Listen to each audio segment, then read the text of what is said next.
Kapansin-pansin nga ang pagiging derechahan na sumagot si Kim Chu, wala na siyang paligoy-ligoy, kapag natatanong si Paolo Avellino sa kanya. Chika Test Today. Gaya na lang nang natanong sa kanya kung ano daw reaksyon ni Paolo nang makita mga sexy pictures niya.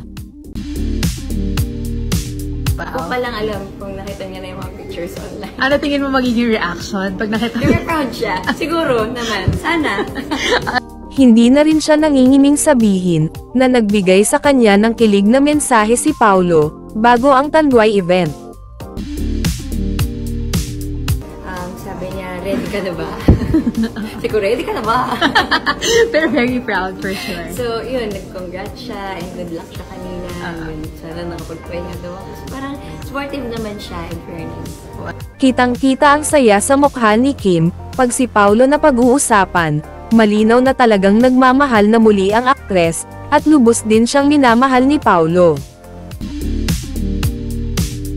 Samantala, dahil nga naniniwala ang mga fanay, na may unawaan na ang Kim Pao, siguro ay sasabihin ng ilan na nanganganib si Paolo, na baka masungkit ng iba si Kimi. Kasi naman, pinagkaguluhan ang Chanita Princess ng ilang male locals doon, sa airport ng Auckland, New Zealand. Iba talaga ang isang Kim Chu, masasabing hindi lang talaga sa mga Pinoy sikat ang aktres, kundi kilala rin ito ng ibang mga foreigners.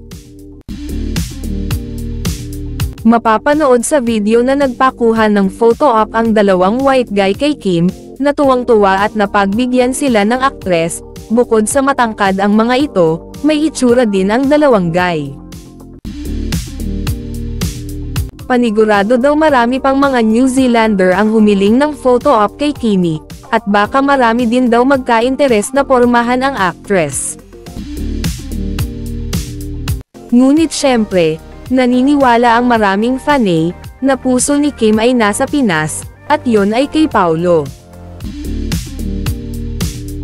Sinalubong din si Kim ng mga Pilipino, at pati na ang kanilang fandom ni Paolo, ang Kim Pao na bitbit pa ang kanilang banner, bagamat hindi kasama ni Kimi si Paolo, sa pagsushow sa Melbourne, Australia, nakasunod pa rin sa kanya ang tandem nila ni Paolo na Kim Pao.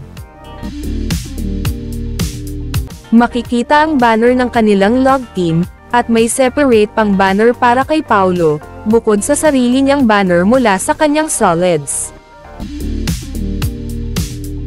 Hindi rin naman nagdamot si Kim, na ponlakan ang ilang mga Pinoy sa airport na pagbigyan ang mga birthday greeting, at pati na ang mga vlogger. Maririnig sa video ang sigawan ng fans, ang pangungulit ng mga ito tungkol kay Paolo, kaya masayang ibinalita ni Kim ang lalabas nilang pelikula na, My Love Will Make You Disappear. Bagamat hindi naman talaga singer si Kim, hindi naman naging kabawasan sa kasiyahan ng mga fanay, ang kanyang mga song number, sinabayan pa nga si Kim sa pagkanta ng hit single niyang, Ikaw Na Ba Si Mr. Right? Bumaba pa ito ng stage para makamayan ang mga tagahanga, at makapag-selfie ang audience habang siya ay kumakanta.